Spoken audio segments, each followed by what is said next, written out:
ठीक है बच्चों, मैंने आपके साथ अभी डिस्कस किया था, सर्कल की एक्सरसाइज थी।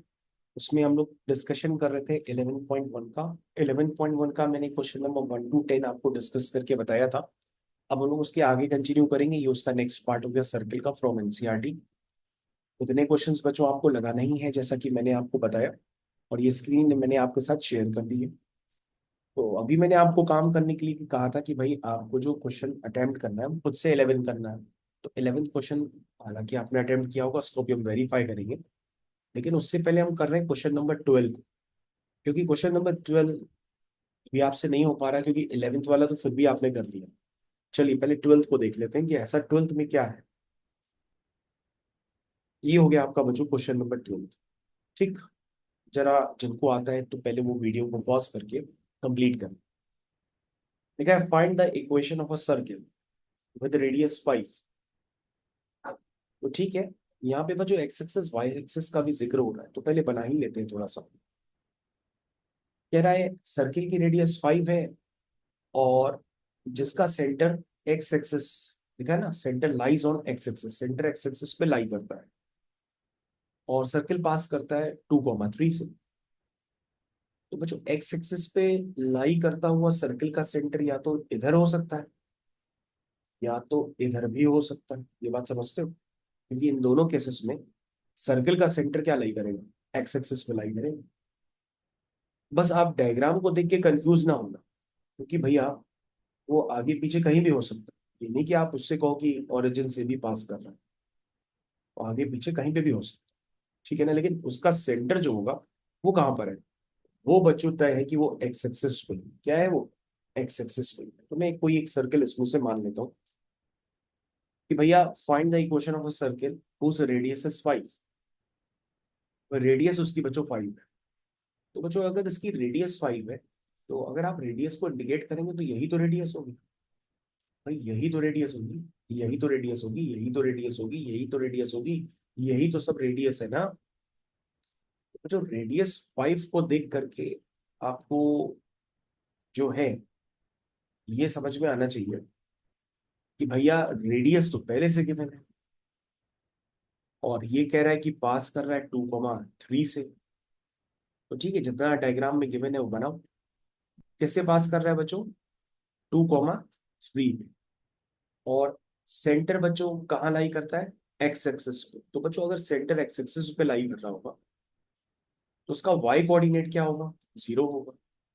ये तो बात पक्की है। यानी जो उसका सेंटर है वो A,0 टाइप का होगा। रेडियस बच्चों इसकी 5 यूनिट है। इतना देख करके बच्चों अब आप क्या करेंगे, ये इसकी डिटेल एनालिसिस है। तो पहले आप इसको ट्राई करिए कैसे होगा इस क्वेश्चन में। तो तब तक मैं बच्चों ऊपर वाला क्वेश्चन वेरीफाई करा देता हूँ।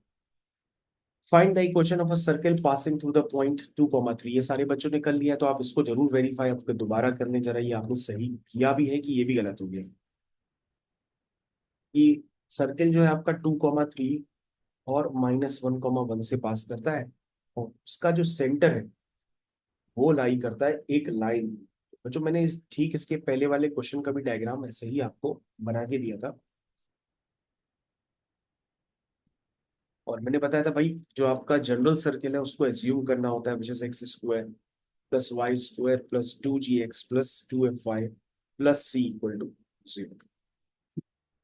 तो यहाँ पर बच्चों आपको ध्यान देना होगा कि भाई जो सर्किल का सेंटर है, क्या है सर्किल का सेंटर है वो क्या होता है, -g, -f होता है। तो वो इक्वेशन को सेटिस्फाई भी करेगा। तो एक इक्वेशन यहीं से बना देते हैं पहले की तरह, हाँ। तो हो गया -g, बच्चों -f पुट करेंगे तो माइनस माइनस क्या हो जाएगा, प्लस का 3f माइनस का 11 इज इक्वल टू 0। ये बच्चों मान लो इक्वेशन बन गई, भी लिख देंगे इसका नाम क्या है, 1 2 3। एक इक्वेशन तो बनी गई। अब सर्किल किससे पास कर रहा, -1,1 से। तो -1 का स्क्वायर कितना हुआ, 1। 1 का स्क्वायर कितना हुआ, 1। ये हो जाएगा बच्चों -2g, और ये हो जाएगा 2f plus c equal to 0। Finally equation आपकी बनी 2 -2g plus 2f plus c equal to 0। ये बच्चों इक्वेशन 1। अब बच्चों ये सेम सर्किल फिर से पास कर रहा है किससे, 2,3 से। तो 2 का स्क्वायर कितना हुआ, 4 हुआ। 3 का स्क्वायर कितना हुआ, 9 हुआ। 2 2 जा 4G हुआ, और 3 2 जा 6F हुआ, प्लस C इक्वल टू 0। ये बच्चों आपकी हो गई इक्वेशन 2। इसको सिंप्लीफाई करने के बाद नाम देते हैं इक्वेशन 2। तो बच्चों ये बन गई 13 + 4G plus 6F plus C equal to 0। ये बच्चों आपकी हो गई इक्वेशन 2। ये बन गई थी इक्वेशन 3। ठीक, उसी ऑर्डर में किया है बच्चों। अब बच्चों मैंने आपसे कहा था भाई, अब 1 - 2 कर देना, उससे आपके पास C कैंसिल हो जाएगा और G और F में इक्वेशन बन जाएगी, अगर आप जल्दी करना चाहो। तो अगर आपको कम समझ में आ रहा तो आप इक्वेशंस को हाईलाइट कर देता हूँ। देखो, एक इक्वेशन ये है बच्चों, एक इक्वेशन ये है, मैंने कहा था इनको माइनस कर दो। 1 - 2 आप करिए आराम से। तो कहोगे सर 2 - 13 करेंगे, तो 2 - 13 कितना आएगा, -11।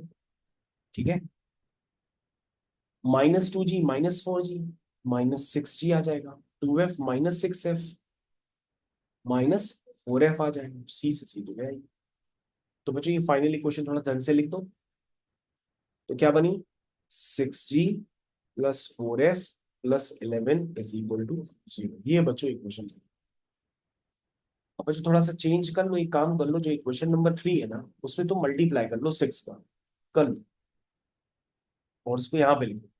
तो कितना आएगा, माइनस का 6G 18F और ये 66 इज इक्वल टू 0। आंसर बच्चों वही आएगा, परेशान ना हो, आपने हो सकता है कोई और कैलकुलेशन किया हो। अब इन दोनों को ऐड करेंगे, तो 18F और 4F कितना हुआ, 22F, और 11 - 66 55 इज इक्वल टू 0। तो बच्चों F आ गया 55/22, यानी कि 5/2। चेक करिए आपका F 5/2 आया। आप किसी भी तरह से कोई भी कैलकुलेशन करिए, F आपका बच्चों यही निकल के आएगा। तो बच्चों हम F की वैल्यू यहाँ पुट कर देते हैं, कितनी है, 5/2। तो हो गया बच्चों -G, 5 3 जा 15, 15/2 -11 इक्वल टू 0। जो हो गया माइनस का G प्लस का 15 - 22/2 इज इक्वल टू 0। ठीक है, एलसीएम लिया है। जो कितना हुआ, -G कितना हुआ, -7/2 इक्वल टू 0। तो बच्चों G आ गया आपका -7 है। चेक करिए अपना कैलकुलेशन, यही है। तो बच्चों आप फिर सही आपका कैलकुलेशन चल रहा, तो आपने फिर वो भी सही निकाला होगा C। तो मैं C को कैलकुलेट नहीं कर रहा हूँ, इक्वेशन नंबर 1 में आप पुट कर दीजिए G और F, तो C आ जाएगा। बेटा कितना है C, देख के बताना। F एक बार वेरीफाई करिए, 5/2 आएगा, G आएगा -7/2। F कितना आ रहा है,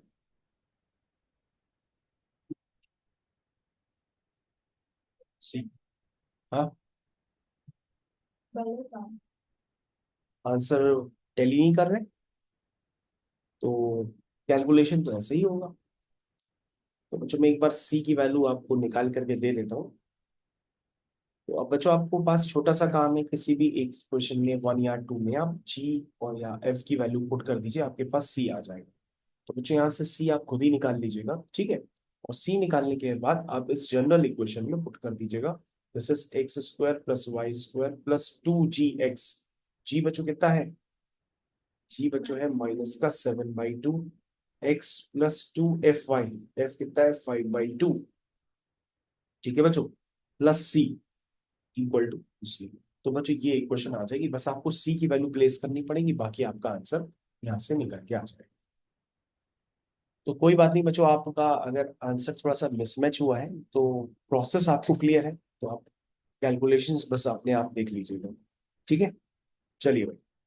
उसके बाद बच्चों क्वेश्चन नंबर 12 आपको मैंने दिया था करने के लिए कि भाई find the equation of a circle with radius 5 whose center lies on x-axis passing through the point 2, 0। ये बच्चों क्वेश्चन था। तो कैसे किया आपने, कहोगे सर अगर कुछ नहीं समझ में आ रहा है तो रेडियस तो गिवन थी।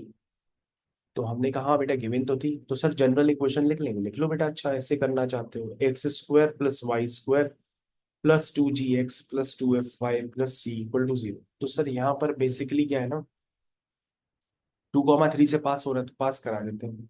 ये सर 4 हो जाएगा, ये सर 9 हो जाएगा, ये सर 2 2 जा 4G हो जाएगा, ये सर 3 2 जा 6F हो जाएगा। ठीक है, प्लस C इक्वल टू 0। तो ये हो गया 13 + 4G + 6F + C = 0। क्या आ गया? चलिए, अब क्या करना है? कहोगे सर ये तो इक्वेशन बन गई, 3 अननोन है। हमने कहा बेटा सेंटर क्या है, a, 0, वो भी तो इससे पास कर रहा है ना। तो भाई सेंटर क्या होता है? तुम कहोगे सर सेंटर आपने बताया था, सेंटर होता है सर बेसिकली -G, -F होता है। यस, अब तुम समझे बेटा, अगर सेंटर इसका a, 0 टाइप का है, यही तो होगा। तो a, 0 किससे कंपेयर करोगे? -G, -F से करोगे।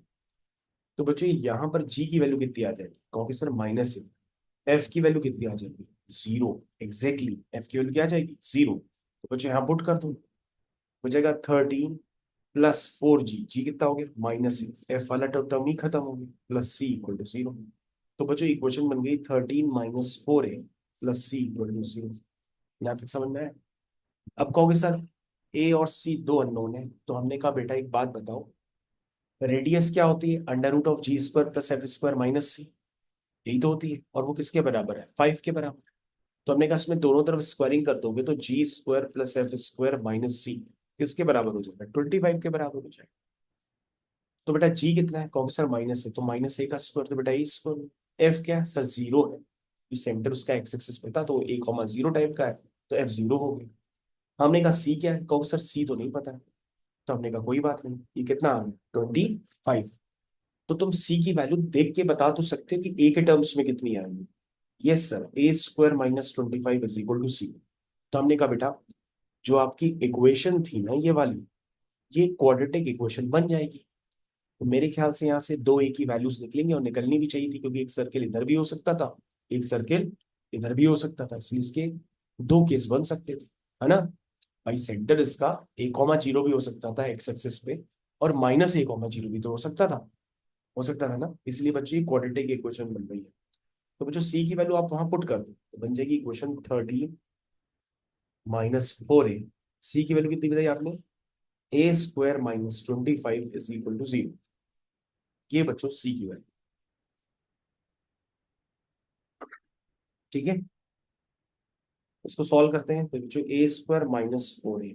बच्चों ये बता दो 13 - 25 कितना होता है? -2। इसके क्या आप फैक्टर भी बता सकते हैं डायरेक्टली? अगर आप बताइए, 6×2 = 12, क्या आएगा? -6 + 12। चलो कहो तो पूरा लिख भी दें, फैक्टर कर देते हैं, कोई बात नहीं। उसको लिखेंगे आप -6 + 2A -12 = 0। तो बच्चों ए कॉमन लेंगे तो A - 6 आएगा, 2 कॉमन लेंगे तो फिर A - 6 आएगा। उसके फैक्टर हो गए, ए की दो वैल्यू निकली, एक 6 है और ए की वैल्यू निकली -2। तो बच्चों ए भी निकल के आ गया ना। तो आप सर्किल की इक्वेशन तो निकाल ही सकते हो, दो आएंगी सर्किल की इक्वेशन, क्योंकि बेटा उसके दो सेंटर बन गए। एक सेंटर था तुम्हारा A, 0 तो 6, 0। एक सेंटर तुम्हारा फिर से A, 0 यानी -2, 0। और रेडियस तो बच्चों फिक्स है ही, रेडियस कितनी थी? 5। तो बच्चों अब आपके पास एक इक्वेशन इस सेंटर रेडियस से आ जाएगी, एक इक्वेशन इस सेंटर रेडियस से आ जाएगी। लिखना चाहो तो एक मैं लिख देता हूँ, x - x1 का होल स्क्वायर +y - y1 का होल स्क्वायर = r²। ऐसे ही लिख लो शॉर्ट में। ये भी तो इक्वेशन होती है ना, जब सेंटर और रेडियस पता हो तो डायरेक्टली भी तो आप इक्वेशन लिख सकते हो।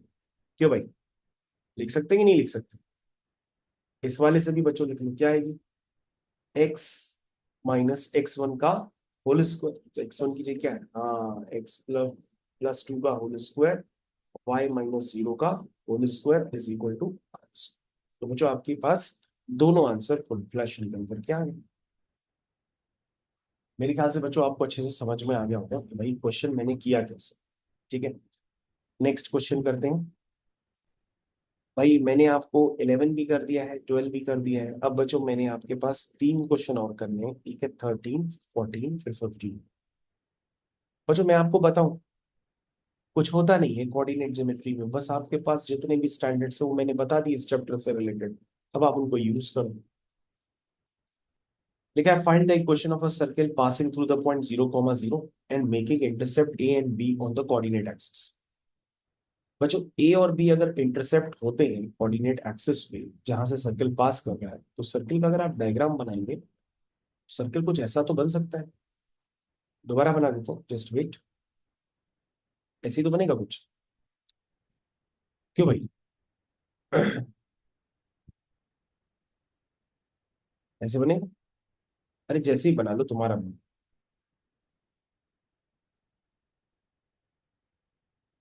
ठीक लग रहा है?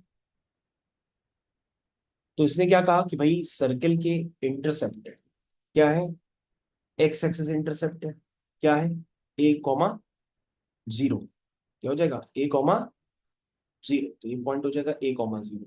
और उसका वाई एक्सिस इंटरसेप्ट भी है, तो ये पॉइंट क्या हो जाएगा, जीरो कॉमा बी।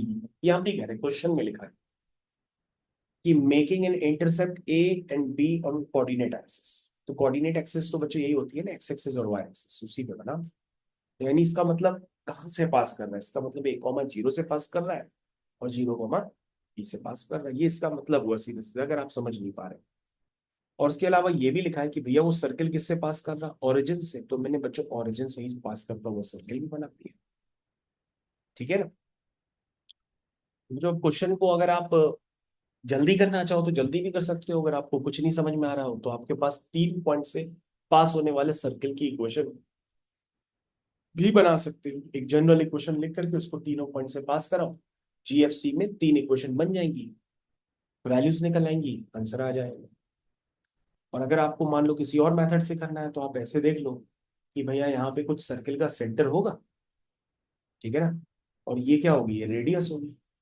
तो आप ये सोच के बता दो कि भाई कि हम इसकी रेडियस वगैरह कैसे बताएंगे। तो तुम कहोगे सर इसमें कंस्ट्रक्शन होती है, सेंटर से कॉर्ड पे डाला गया परपेंडिकुलर उसको बाइसेक्ट करता है। तो सर ये पूरी लेंथ कितनी है, ए है, तो आधी लेंथ कितनी हो जाएगी, A/2। इसका मतलब ये लेंथ हो गई A/2। नहीं समझे? फिर से बच्चों देखो, सेंटर से इस वाली कॉर्ड पे डाला गया परपेंडिकुलर है तो वो उसको भी बाइसेक्ट करेगा। इसका मतलब अगर ये पूरी लेंथ है बी, तो आधी लेंथ कितनी हो जाएगी, B/2। नहीं, तो बेटा इसका सेंटर तो आपको ऐसे ही नजर आ रहा है ना कि सेंटर कैसे पहुंचोगे, एक्स में चलोगे A/2, वाई में चलोगे B/2, तो उसका सेंटर क्या आ जाएगा, A/2 B/2। नहीं समझ में आया? और बच्चों अगर आपको रेडियस निकालनी है तो रेडियस बच्चों मैं आपको अलग से इंडिकेट करता हूँ, यही तो रेडियस होगी। ये जो मैं ग्रीन कलर से इंडिकेट कर रहा हूँ होगी नहीं रेडियस। तो सर ये रेडियस तो फिर निकल आएगी, क्योंकि आपको इसका सेंटर पता है और ओरिजिन पता है। मतलब एक तो ये 2 पॉइंट्स पता है ना मुझे, एक तो ओरिजिन पता है और इसका एक सेंटर पता है। सेंटर को बेसिकली सी से रिप्रेजेंट कर लो। तो बच्चों ओसी डिस्टेंस आप निकालोगे तो बेसिकली रेडियस है। तो रेडियस क्या है आपकी, ओसी डिस्टेंस है। और ओसी डिस्टेंस तो आप निकाल ही सकते हो यार डिस्टेंस फॉर्मूले से। कैसे निकालोगे, A/2 माइनस जीरो का whole square plus B/2 minus zero का होल स्क्वायर। कितना आ गया, कहोगे सर ये आ गया A² by 4 plus B² by 4। तो 1/4 1/2 के अंदर आ जाएगा और ये अंदर क्या आ जाएगा, रूट के अंदर A² प्लस B²। ठीक है। और सेंटर क्या आ जाएगा, सेंटर आ जाएगा A/2 कॉमा B/2। तो कहोगे सर सेंटर भी पता पड़ गया, रेडियस भी पता पड़ गया, यानी सर क्वेश्चन आपने शॉर्टकट में किया है। चाहते तो हम एक जनरल इक्वेशन लिख करके तीनों को पास कराते हैं, फिर 3 अननोन निकालते हैं, फिर वापस इक्वेशन में पुट करके जनरल इक्वेशन सर्किल की निकाल लेते हैं। लेकिन मैंने वैसे नहीं किया। तो बच्चों डायरेक्ट आंसर लिखें, x - x1 का होल स्क्वायर, y - y1 का whole square is equal to R²। मेरे ख्याल से सबको समझ में आ गया। ये हो गया क्वेश्चन आपका कंप्लीट, 13। और बच्चों अगर 13 कंप्लीट हो गया तो आगे कंटिन्यू करते हैं 14th और 15th की तरफ।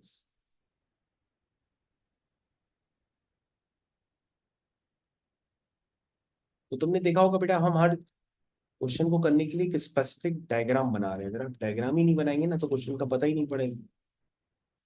Find the equation of a circle with centre 2, 2 and passes through the point 4, 5। Okay sir ये क्वेश्चन कैसे होगा, सिर्फ 2 वेरिएबल दिए गए, ये तो उससे क्या होता है भाई, क्वेश्चन पढ़ो तो डायग्राम बनाओ पहले। मेरा सर्किल की इक्वेशन पता नहीं, सेंटर पता है, और सर्कल जिस पॉइंट से पास हो रहा वो पॉइंट भी पता है। तो उस पॉइंट और सेंटर के बीच की डिस्टेंस किसके बराबर होगी, रेडियस के बराबर होगी। और सेंटर तो तुमको पता ही है, सेंटर पता है, रेडियस पता है, तो सर्कल की इक्वेशन आ जाएगी। तो ये क्वेश्चन तो क्लास 10th का हो गया, जो गलती से क्लास 11th में चला गया है। ठीक है, तो बच्चों रेडियस निकाल लेते हैं। रेडियस क्या हो गया, अंडर रूट ऑफ 4 - 2 का होल स्क्वायर, 5 - 2 का होल स्क्वायर। तो दैट मीन्स ये बच्चों कितना निकल के आ गया, 4 - 2। 4 - 2 क्या होता है, 2। 2 का स्क्वायर कितना हुआ, 4। 5 - 2 कितना हुआ, 3। 3 का स्क्वायर कितना हुआ, 9। यानी बच्चों रेडियस आ गया √13। सेंटर आपको पता ही है, ये बच्चों आपका सेंटर है। इक्वेशन आ जाएगी x - x1 का होल स्क्वायर, y - y1 का whole square is equal to R square. ठीक।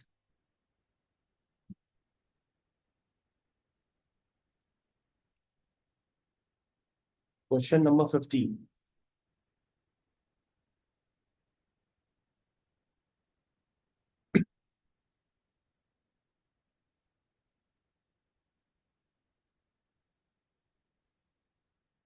Does the point lie inside, outside और ऑन द सर्किल। बच्चों ये बहुत आसान होता है। देखिए, आपने जैसे कोई सर्किल बना, मान लो सर्किल की कोई इक्वेशन होगी। मान लो हम सर्किल की इक्वेशन कुछ भी एज्यूम कर लेना अपने मन में, और उसमें पॉइंट पुट कर दो। ठीक है, मान लो सर्किल की इक्वेशन है एस। एस में आपने इस पॉइंट को पुट कर दिया पी। पी पॉइंट को पुट करने पर अगर ग्रेटर देन 0 आ रहा, तो पॉइंट क्या आएगा, आउटसाइड द सर्किल।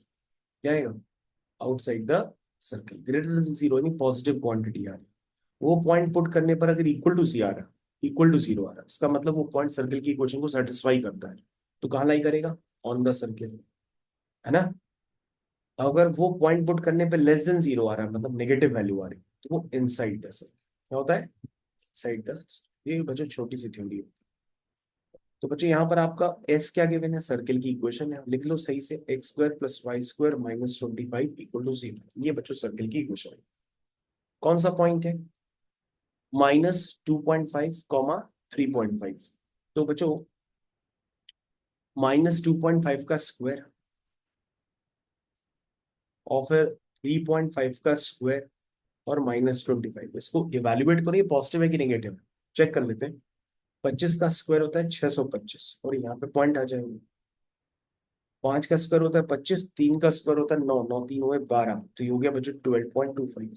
मेरे ख्याल से बच्चों ये वैल्यू तो नेगेटिव आ रही है।